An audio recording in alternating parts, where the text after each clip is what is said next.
Chuck? Aye. Good.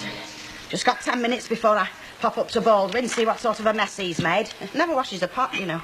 Lady devil. Oh, listen who's talking. Mr. Perpetual Motion, I don't think. That's true. Motion. It's what Mrs. Lowther calls me for a joke, like, you know. Mrs. Perpetual Motion. Mind you, if our name had been Motion and they'd christened you Slow, they'd just about have it right, wouldn't they? What are you talking about, woman? I'm talking about you, sat there doing that while I'm making a scalded cat look paralysed. I'm winding down from your retirement, aren't I? Phew, you've been winding down since you were 25. Oh, no, be fair. You took the jobs, not me. Yes, well, you've got to have the jobs before you chuck 'em, haven't you? And if you're referring to the graffiti club, Stan, I did not chuck the job. I was thanked for my services, told they were reorganising the cloakroom department, and given my wage level, they could no longer afford me, which is a nice way of saying they got some bit of a kid to do the job for peanuts. So I picked up my pincushion and left them to get on with it. Just as well we've got that money from my toe in the bank to go at. Oh, there'll be no going at that. Oh, no, we've spent enough already. That's us reservoir, Stan, to fall back on. I don't need a bother to stake money. Well, I'm sorry. All I've got spoken for. But I'm on a winning streak. Oh, good. That should finance itself then, shouldn't it? Hey? Well, you had winnings the other day, didn't you? What have you done? Invested them? Done what? Been playing the stock market? You know, buying shares in Newton and Ridley's and the Flying Horse and the Legion Fruit Machine. And you know, haven't you got no window money? Thought you were going to do them old folks' bungalows in Garibaldi Street. I'll do them in the afternoon. I've got to put my bets on first, haven't I? I mean, you've got the card. You've got my money tucked away, haven't you? And it's going to stay tucked away, Stanley. It's my flaming brass. Correction. It's our flaming brass. It wasn't ours, it was your inheritance, was it? Oh. A man's entitled to his own brass. And he's going to have it, too.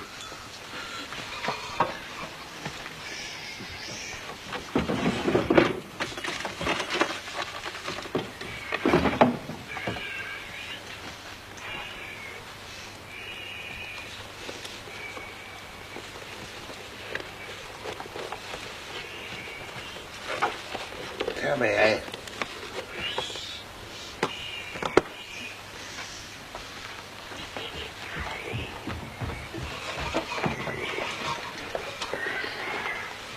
Now, yes, I've got a bit of shopping to do, then go to Baldwin's and then bottom the Rovers. Let's see now. This purse. Key. Right. You can side up when you've done. Oh, and you might wish me luck while you're at it. Look. I'm after more money. More money? Where are you going for it? Back? No, you duck egg. No, I'm going to tackle Fred G. Only he's making these expansions, you see, on the catering side. So that means more work for Buggins. I'm going to see if I can't get a rise.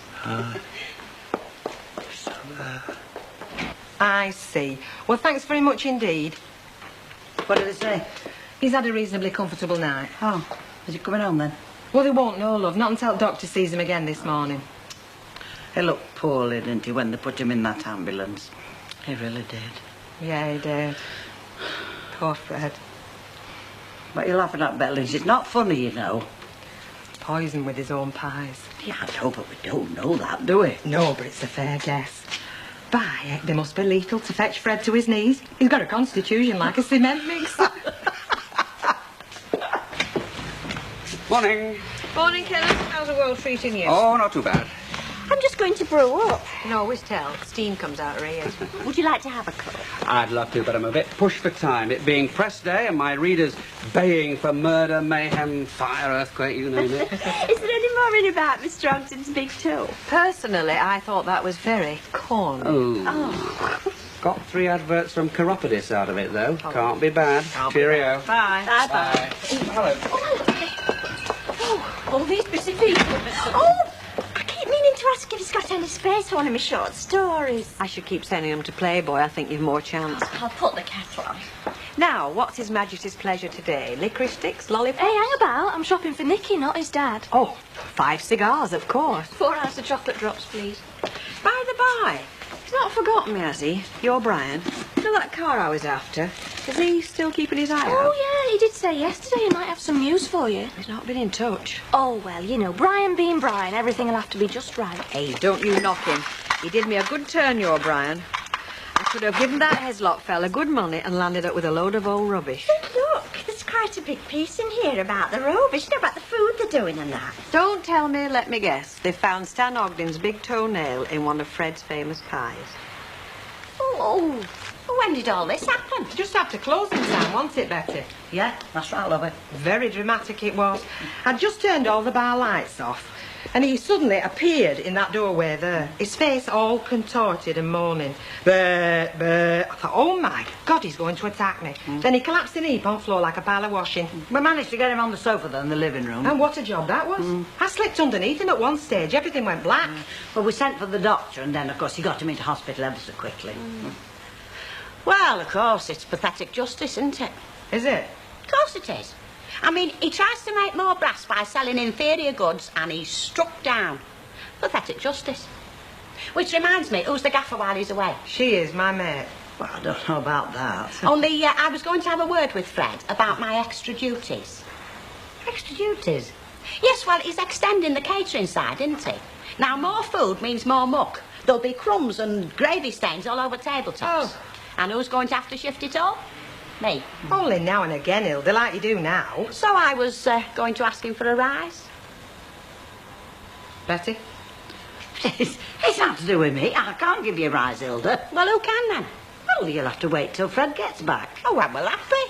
Well, I have no idea. Oh, well, I'm sorry, but that's not good enough. It'll have to be good enough. Now, hang on a minute, Betty.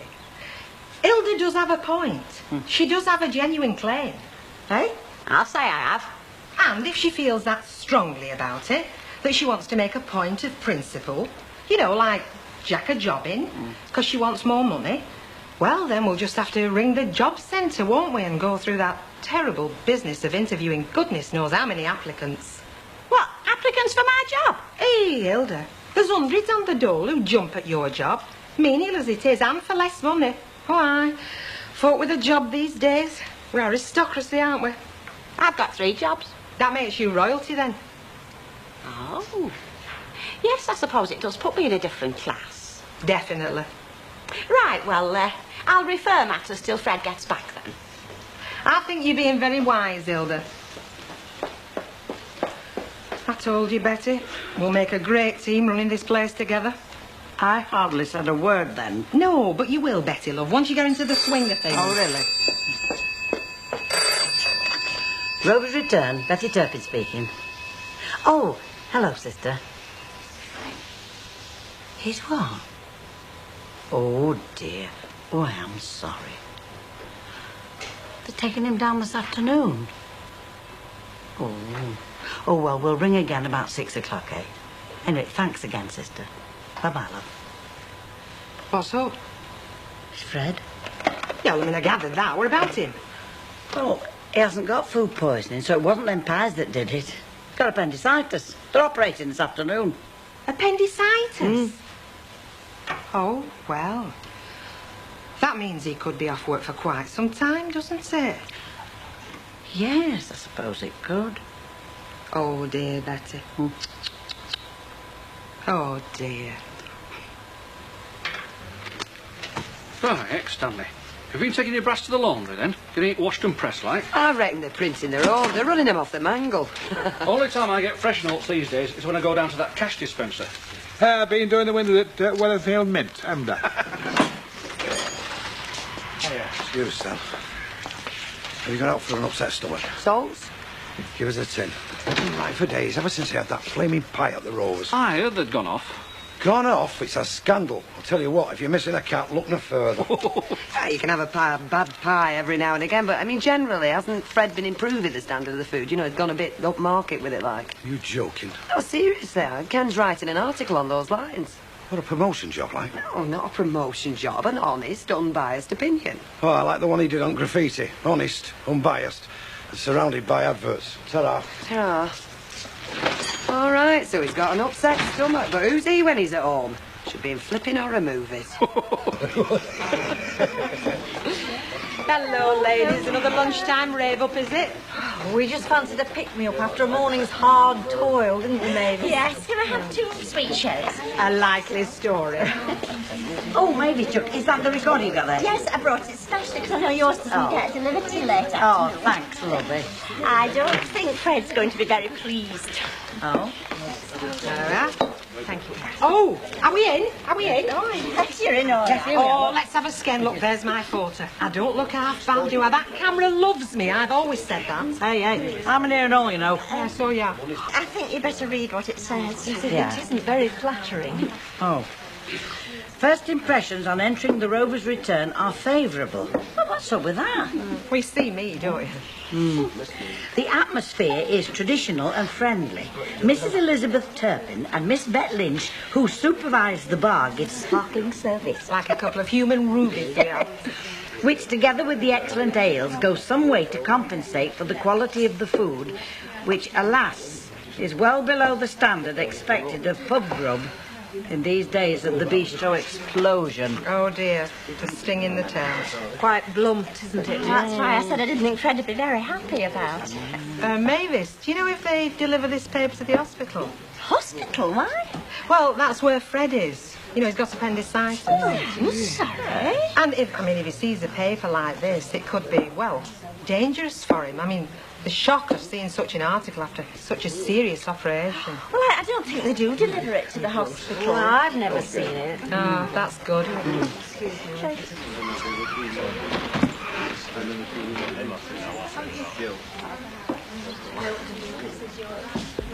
Hello, Billy. What are you doing here? Well, according to my mum, Bet, I've come to stop this place going to the dogs. Mrs. Walker sent you? No, she didn't send me. She ordered me. Pleaded. Can I tell you something? I wasn't keen on the idea. Not bloody keen at all. Who's the hitman then? Mrs. Walker's son. Hey, so much for me and you running this pub on our own. I wish you'd shut up, Betty. Hey, don't you like him a lot then? I like him when he's in Jersey. We do without him coming up here.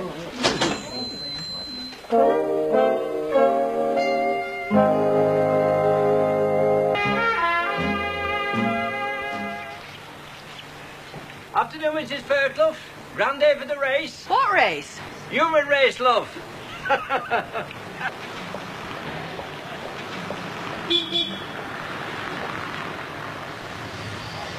You in a rush? Well, I am a bit late, love. Get in. I'll give you a lift. Oh, lovely.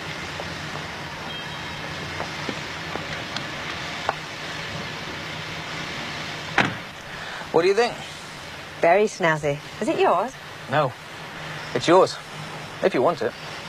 You're kidding. Well, you said to look out for one, didn't you? Oh, aye, yeah. I just didn't think you'd find one that quick. One owner, 6,000 on the clock. It's going for 2,750, which includes tax. Hey, I like all the gadgets. Bit different to the old van. 2,750. Is that a bargain? Oh, yeah. If you bought this from a showroom, you'd have no change out of £3,000. And is it ready to drive? If you're insured. Oh, I've got insurance. Got it on lend policy. Well, just drop your agent or your company, whatever a name. I'll nip it down to the garage and give it a pre-sale check over. It'll be ready by tea time. Give us a lend of your leather, old pal, so I can do windows on car. Talk about the merry widow, eh? What? Mrs. Fairclough there. Spreading her wings a bit. Driving lessons, I shouldn't wonder, off young Tilsley. Can't be bad. Bad? I bet he's charging her the earth. Now, if she'd have come to me, I'd have given her lessons for nought. Who wouldn't? Offered to teach her a tango once, but she never bit. Tango? You know tango from a military two-step. Hey, where you going? How's about lend of your leather? Sorry, old pal. Council property. Any case, we've got me insides to do. Oh, don't say I've lost that flaming thing.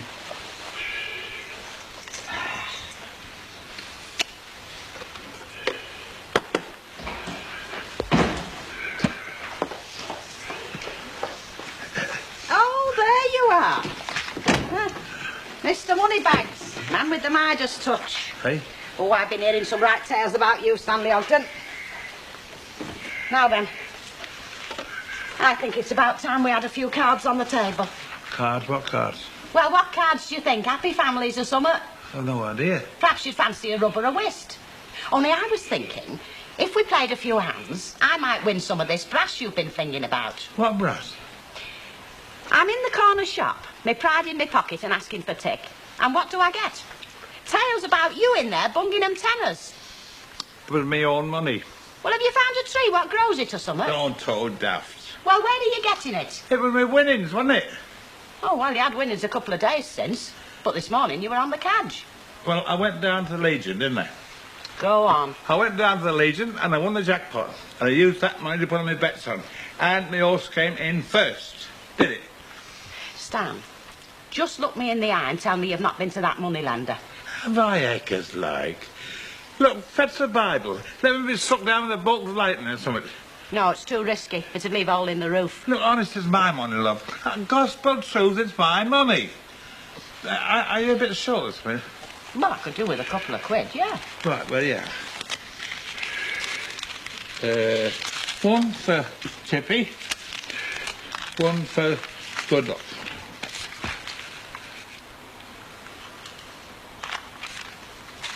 I mean, just imagine, one Sunday morning you could just jump in and tootle off to Saddleworth for tea and crumpets with Victor, tearing round the bends, your hair blowing in the wind. It's more likely I'll be driving down to the wholesalers on a filthy wet morning with great big lorries hooting at me. If I could drive, which I can't. And anyway, my hair wouldn't be blowing in the wind, would it? Because it's a Fiesta saloon you're getting, not an Ashton Martini, whatever they call them. Evening, ladies. Yeah? Survive your driving lesson then, have you, Mrs. Fairclough? Beg your pardon? Were you not having tuition at dinner time in the street with young Brian Tilsley? Oh, no, that's what you'd call a demo. Oh, you're applying your own transport like? That's right. Oh, well, if you have a few lessons, look no further. If you're starting from basics or a refresher course, I'm your man. Bye-bye. Ta-ra. Mavis, you were looking for a fella, weren't you? A pint and a light bottle. No, here, I'll have a port and lemon seeing as you flush, and you can get Betty one while you're at it. Thanks very much, love. By the way, Stan, I was thinking of making a withdrawal tomorrow with my cash card, you know, to get myself a shampoo and set. But, well, seeing as you're doing so well on the horses, you can treat me to that as well. I bet half a bitter, please. Right. I've seen the write-up. Oh, did you like it? I thought young Sally was very flattering about us, me and Betty. Oh, she wrote it as she saw you. She didn't much like us nosh, though. No, neither did I that day. It was appalling. Has Fred seen the piece yet? Oh, Fred's in hospital again, didn't you know? Really? He's had his appendix out. He's all right, though. Oh, I'm sorry. So, we've got a new boss. A new boss? Since when? Since this afternoon. Well, who is it? It's only Billy Walker, Hilda. Never! Hey, Sam, do you hear that? Billy Walker's back from his bed of roses. Stepping around, see what it's going to be worth, have it? Very likely. Shh, he's here. How do, Stan? How do? Okay. Billy? Nice to see you back, Billy. We were just saying, weren't we, Stan? Yeah. I wish I could say it was nice to be seen back, Hilda. Yeah, well, it's just in time, if you ask me. Some of the things that have been going on round here make your hair curl. Yes, I've heard of one or two, Hilda. How's Deirdre? Fine. You've got a new job, I understand. Yes. Yeah, I read what you wrote about the Rovers, or rather what one of your staff wrote. Did you? Bit unfriendly, wasn't it? It was the truth, as she perceived it. Yeah. It's your own luck. I mean, some folk might regard that as a bit of a stab in the back, a bit shy. We were invited to come and write the piece. Fred invited us. There was nothing underhand. Yes, I know that. Well, we hardly merit investigative journalism. A little backstreet pub. That really is kicking the little man. I'd have thought a pat on the back might have been more appropriate, a bit more neighbourly. Sally's article was accurate, honest, and fair, which is the only criteria that I set for everything we write. Yes, well, you always were very strong on principle, weren't you, Ken? I try to be, and I'm not ashamed of it. I'm sorry if we've upset you, but the Recorder is not an admiration society. Not even for the Rovers. Excuse me. Percy Sugden, caretaker in charge at Community Centre. Yes. Was Mr. Barlow talking about that splendid article in the Recorder?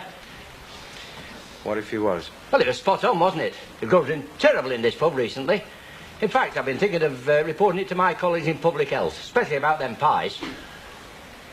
Yes, well, there won't be any more of those pies. I was terribly liverish last night after eating one. I said there won't be any more of Yes, them. but the damage has been done, hasn't it? Little stomach upset could start a chain reaction. Somebody with a sensitive stomach could be ill for weeks after eating one of those pies. You know what the root cause of all this is, don't you? Tell me. Absentee landlord. Or in this case, landlady. What? If Mrs. Walker had been here, that fool, Fred G, wouldn't have been able to cause all this kerfuffle, would he? I mean, it's down to her, no bless her bleach. Or if you like, when you were the pips, you carried a can. Do you know who I am? Yes, you're from the brewery, aren't you? Sick relief for Fred G. I'm Mrs. Walker's son. Oh. And I've got news for you, Percy. I'm the one that's wearing the pips in here now, so it's quick march through that door and don't bother coming back. Are you telling me I'm barred? You've got it in one, squaddy, so up right out. Well, there's one thing for sure. He's definitely not officer material. Definitely is not.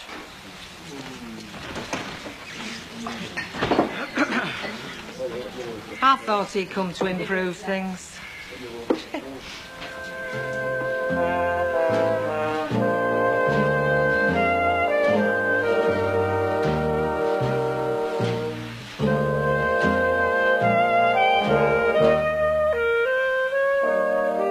And the soap hour continues with Emmerdale next on Plus. And don't forget to check out our website at www.gplus.co.uk.